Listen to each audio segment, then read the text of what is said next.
안녕하세요. 꼬마마녀 부뚜막 레시피입니다. 일교차가 심한 요즘 따끈한 국물 요리에 어울리는 아삭한 총각무 김치 올려 든든한 한 끼 챙겨 드세요. 새콤하게 잘 익은 알타리 김치 한 접시 담아냅니다. 여름 태풍으로 열무나 배추값이 하늘로 치솟아 가까이 갈 수 없던 식재료였네요. 살짝 내린 가격으로 총각무 2단 구입했어요. 가을무는 인삼보다 좋다란 말이 있듯이 껍질만 벗겨 먹어도 너무 맛있는 가을무. 알타리무는 무청째로 김치를 담가 먹기 너무나 좋아요. 총각무는 생김새가 상투를 틀지 않은 총각이 머리를 닿아 넘긴 것과 비슷하다 해요. 총각무란 이름이 붙여졌다고 해요. 알타리무, 달랑무, 초록무 등 다양한 이름을 갖고 있는 총각무 김치 재료 소개입니다. 알타리무 2단과 쪽파, 양파, 밀가루, 풀을 준비합니다.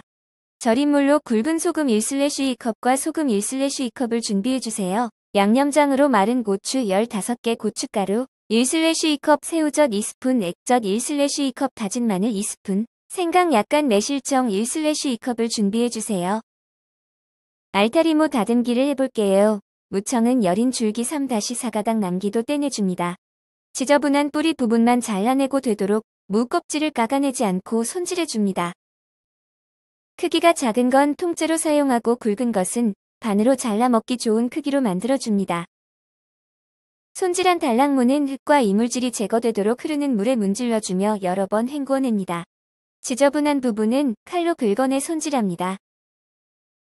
총각무 제대로 절이는 방법입니다. 일단 기준 굵은 소금 1/2컵과 설탕 1/4컵을 준비합니다. 2단을 다듬은 저는 소금 1컵을 준비했어요. 2단 기준 1/2컵 설탕을 준비했어요. 굵은 소금과 설탕을 골고루 뿌려 절여줍니다. 30분 동안 절여주며 중간에 위아래 뒤집어주며 절여줍니다. 잘 절여진 김칫거리는 물에 한번 헹구어 채반해서 물기 제거를 해줍니다. 쪽파 20개를 손질해줍니다. 머리 부분이 굵은 쪽파는 칼집을 넣어 작게 잘라줍니다. 쪽파는 2-3cm 길이로 썰어 준비합니다. 양파 2개를 채 썰어 준비합니다. 밀가루 풀을 미리 끓여 식혀주세요. 물 2컵을 냄비에 끓인 후 밀가루 2스푼에 물을 약간 넣어 풀어준 후 끓는 물에 넣고 바닥이 눕지 않도록 저어주며 5분간 중약불에서 풀을 완성해주세요. 물고추와 고춧가루를 섞어 김치를 담글 거예요. 마른 고춧가루 1/2컵을 준비합니다.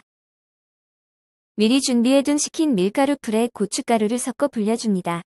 이렇게 미리 불려주면 붉은 고춧가루 빛이 곱고 버무려 놓은 김치의 완성도를 높여줍니다. 마른 고추 15개를 잘라 물에 담가 불려줍니다. 불린 고추에 새우젓 2스푼을 넣어줍니다. 까나리, 액젓 1/2컵을 함께 넣어 간을 해줍니다. 물고추는 엉성하고 거칠게 갈아줘야 버무려 놓으면 먹음직스러워 보여요. 제철 맞은 생고추를 활용하면 생생하고 살아있는 맛을 즐길 수 있어요. 고추를 갈아 버무릴 큰 그릇에 담아줍니다. 함께 버무려줄 부재료 쪽파와 양파를 넣어줍니다. 버무려줄 큰 그릇에 물고추 간 것과 밀가루 풀에 불린 고춧가루, 부재료 쪽파와 양파를 모두 넣어줍니다. 다진 마늘 2스푼을 넣어줍니다. 생강 1/4스푼을 넣어줍니다. 매실청 1/2컵을 넣어줍니다. 재료를 모두 넣은 양념장을 골고루 섞어줍니다. 이때 간 조절은 소금으로 해주세요. 양념장이 완성이 되면 물기 제거한 알타리무를 넣어줍니다.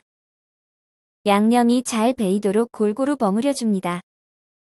쓴맛 없이 제대로 절여 감칠맛 나도록 물고추 거칠게 갈아 버무려 놓으니 다른 곳에서는 맛볼 수 없는 비주얼에 침이 고이네요. 쓱쓱 버무려 김치통 한 통 담아냅니다. 실온에서 하루 보관하면 새콤한 향이 나며 매운맛이 사라집니다. 하루 익힌 후 냉장 보관하며 드세요. 빛깔 좋은 건강 반찬 실온에서 하루 익혀 새콤하게 잘 익었어요. 맛깔스러운 총각김치 한 접시 담아냅니다. 씹을수록 시원하고 달짝지근한 맛의 밥상 차림이 두렵지 않아요.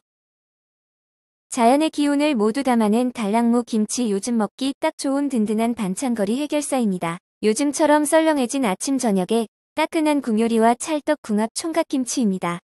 여러분도 챙겨 드세요. 시청해주셔서 감사합니다.